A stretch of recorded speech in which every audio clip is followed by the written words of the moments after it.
लूका की इंजील मुकद्दस उसका 15वां बाब और उसकी 20वीं आयत लिखा है, बस वो उठकर अपने बाप के पास चला।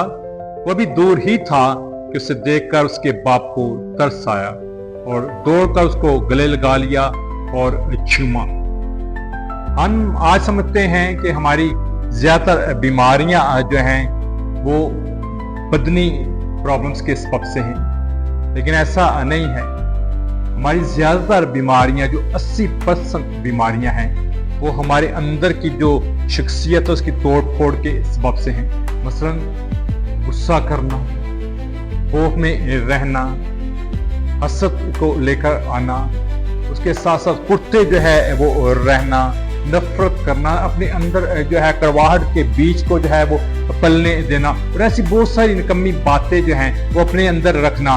और इसके सबब से जो है हमारी शख्सियतें जो हैं वो बीमार रहती हैं, हम कमजोर रहते हैं और हम दिन बाद दिन जो है वो लागर होते चले जा रहे हैं। लेकिन शायद हम इस बात से जो है वो गाफिल हैं।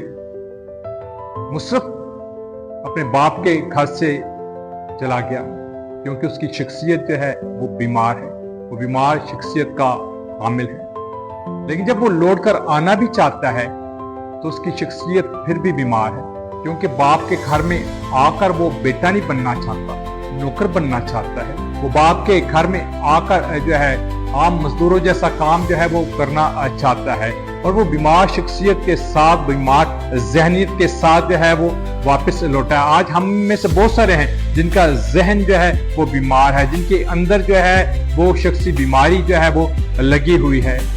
इसका इलाज क्या है? कलाम कहता है जब मुसरफ जो है बीमार सोच के साथ जो है वो वापस आया तो कलाम कहता है बाप जो उसकी सोच बीमार नहीं है, बाप जो है एकदम से जो है वो भागा।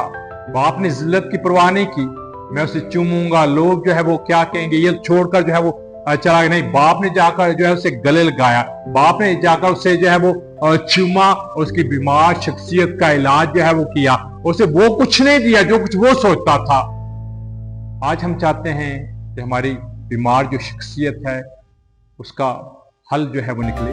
आज हम चाहते हैं कि हमारी बीमार सोचों को जो है खूबसूरत सोचे जो है मिले। मैं आपसे कहना चाहता हूँ हमारी बीमार सोचों का इलाज सलीब पर किया गया है, हमारी निकम्मी बातों का इलाज सलीब पर किया गया है, हमारी बीमार शख्सियत का इलाज सलीब पर किया गया है।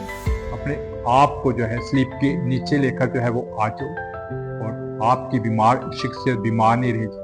आपके अंदर से हर तरह की कड़वाहट, हर तरह की नफरत, हर तरह का बुग़्ज़, हर तरह का कीना, मुआफ़ ना करने वाली ये रूह जो है जो बीमार करती है, अंदर से सोचों को बीमार करती है, हमें जो है लाकर करती है, वो जाती रहेगी और आप खुदा यीशु मसीह की तरफ बनते चले जाओगे। यीशु के नाम में आमीन।